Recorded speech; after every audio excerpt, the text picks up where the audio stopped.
Hey everyone, welcome to this full moon Sidereal astrology forecast for the full moon on Friday, April 15th, 2022.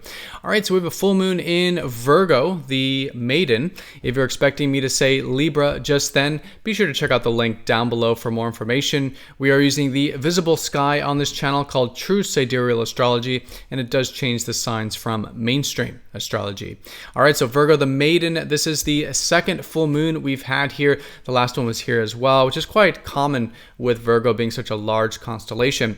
But in this case, furthering to develop our improvement-oriented side, the side of ourself that does want to, take care of things, improve things, strive towards some perfection, get into the details, create some structure, some improvement, right?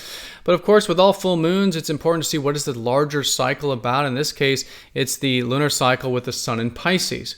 And so this whole cycle started 2 weeks ago with increasing a little bit more of that peace in our life, hopefully, a little bit more of a willingness to go with the flow, a little bit more to let go of things.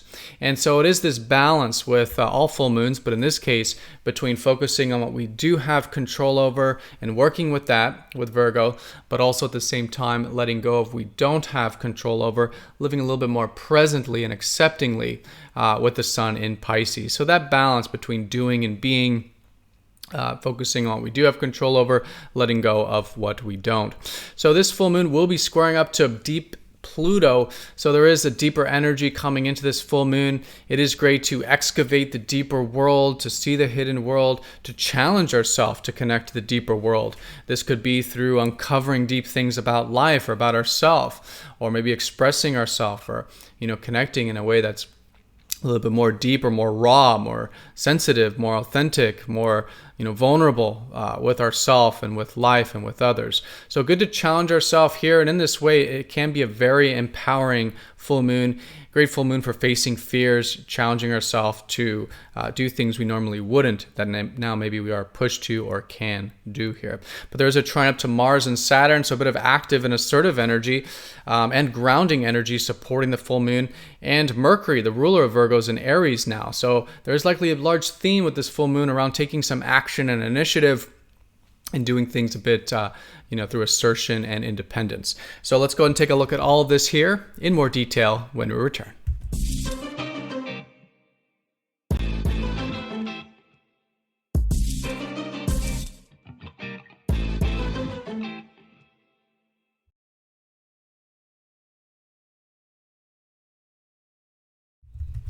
Alrighty, so here is the chart for the full moon. As you can see here, we are using the actual size of the constellations called True Sidereal Astrology, which is very different from mainstream astrology. And again, if you are noticing the signs are different, definitely check out that link down below for more information. So full moon here in Virgo the Maiden. It is the halfway point of the lunar cycle, and a great time to do a status check. In this case, a status check with how is that Virgo side? How is that improvement-oriented side? How is that side that does want to fix things, find solutions, get into the details, and strive for what we can control in life and strive towards some bit of perfection and improvement. So it's good to do a status check with this side of ourselves. How's it going? Maybe furthering to develop it for the remainder of the 2 weeks of the cycle. We could say for the solar cycle as well, for the next 6 months, furthering to develop it. So good to do that. It is an action-oriented phase of the cycle, right? We're in the most highest energy of the monthly cycle, but in this case, implementing a bit of that earth improvement energy with Virgo. So, of course, it's still a watery time, and so the sun being in Pisces opposite, that more, detail-oriented nature is reminding us that it's important to, have a bit of this acceptance for how things are, and to see, in a sense, that things are already perfect the way that they are, let's say, in the divine sense or in the universal sense. And so Pisces opposite Virgo is always a reminder, and especially now with this whole lunar cycle being about this, has been about this, is bringing in a little bit more of that receptivity. So it's good to also view life through the lens of how we can live a little more presently, perhaps. Again, let go of some control, be willing to ebb and flow a little bit, turn a bit inward sometimes. Listen to our intuition, and our inner guidance is very important. Listen to our soul. This is especially now with Jupiter having conjunct Neptune, a very important time to be listening to our soul and to be doing what's soul fulfilling. And in this way, we incorporate the balance to Virgo. So good to do that. All full moons are about balance. And in this case, the earth and water, the doing with being, the work with rest, the control and letting go of control, right? This kind of balance is a great way to challenge ourselves with this cycle. And of course, anything we do want to continue to develop in our life that is about improvement. This certainly is the axis of personal development, of improvement, of health, of personal development, spirituality, work, all this kind of stuff that is about doing what's important on a physical and soul level in life. Is likely the theme, and just a good time to develop this kind of energy. All right, so the full moon will be squaring up to deeper Pluto. And in this case, there is that deeper world being excavated during this full moon, both emotionally with the moon and also consciously and externally with the sun. So great to do this. Squares are about challenging ourselves. So we often hear about squares being challenging energy to work with, but that's usually only if we're resisting it. Squares are best used to set the intention and take the action to challenge ourselves to incorporate that planet's energy. In this case, it's deep Pluto.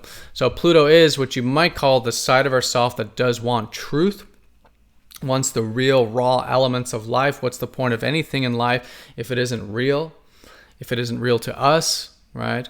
And so it's this kind of deeper connection to life. So anything that is about empowering ourselves or challenging ourselves to do things we normally wouldn't, because normally in a particular context we might be too afraid or might be too comfortable. Maybe this full moon is just about really getting outside that comfort zone, right? To face those fears or do some of that self-empowerment, or those uncomfortable things that we know are real and very important and we know we want to do, but might be uncomfortable to do so. So this is what we mean. And in this way, it can be extremely constructive. This is a great time for, again, personal empowerment, facing fears, excavating the deeper values, the deeper things in life, and pursuing those or taking action towards those, right? Perhaps expanding our perception a little bit. Maybe a bit of adventurousness with perception or with the mind. Pluto's been helping us transform our perceptions collectively for many years now in Sagittarius, and so that could be playing a theme as well. Now there is support with the full moon. We do have trines from both Saturn, who's in Capricorn, and Mars, who's in Aquarius.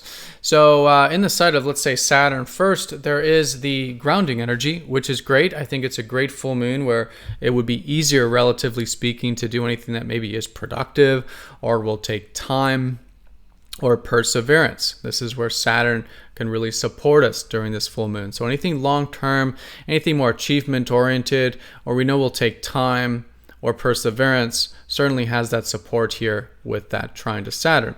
Now the trine to Mars adds to a bit of the fire support, which could be a bit of an initiative energy, even though again the major theme is still about this kind of more yin energy. With Pisces and Virgo, there is certainly a lot of fire energy, and also with Mercury here in Aries, I'll talk about as well. So there's support here. So good to, see that there is a supportive element to take initiative, to assert ourselves, to take some action, especially if it's in a way that challenges a bit of the status quo, or best yet, challenging our own status quo with Mars in Aquarius. But doing things a bit differently, a bit unorthodoxly, either for ourselves or collectively, can be a very good support here with this full moon as well. All right, so with this Mercury, so the reason I'm paying so much attention to Mercury is because he is the ruler of Virgo. So anytime we have a full moon, it's very important to look at the dispositor or the ruler of that particular sign to see what is the energy we're working through to develop the Virgo, right? So to develop this improvement energy, we're likely having to incorporate a bit of that fire energy with Mercury and Aries. Aries is the constellation that's ruled by Mars, that assertive planet. So anyways, Mercury is all about solving problems, right? Being the ruler of Virgo, fixing things, a very mental energy as well. And so in this case, collectively, it is really good to take initiative with that. So anything that is about being a bit assertive, direct, independent, right? Taking maybe, again, some of that action and things that require confidence, right, on our part to do so, is a great way of working with this energy, right? It's through this fire, it's through this initiative, it's through this action, right, directness, that we can be improving, refining, and doing all this, things that need to be done, or these things we're improving with Virgo here. All right, so a bit of a fiery mind, a bit of an active, perhaps, routine. Maybe some of those communications can be very direct and assertive as well. And Mercury is getting closer to Uranus. They will conjoin around Sunday, Monday. But Uranus is influencing this, again, a bit like that Aquarius energy, which is that of challenging a bit of the status quo a little bit, internally and externally, just to induce change, right? Just to get outside those comfort zones and mix things up a little bit is also great as well. All right, everyone, so that is the full moon in a nutshell. Again, status check of the lunar month in the past 6 months, really, in regards to that improvement-oriented side of ourselves, things like our work, our service, our personal development, taking care of things, doing things that need to be done, but balancing that with rest, sleep, more of an inner connection, willingness to go with the flow, etc. There is that empowering energy of Pluto, which is good to empower ourselves with, challenge ourselves to, get outside that comfort zone there. There's a support with fiery, active Mars, especially with Mercury and Aries, and a bit of a grounding Saturn, giving us a bit of that long-term view as well, supporting it. All right, so everyone have a fantastic full moon. Thank you so much for watching. Be sure to click the like button if you're watching this on YouTube. And if you're not yet signed up for MTZ Insiders, it is a newsletter where you do get these videos released first before YouTube. So do check that out and sign up if you haven't yet. But have a great week. Have a great full moon, everyone. And I'll see you all next time for the next astrology forecast. Take care.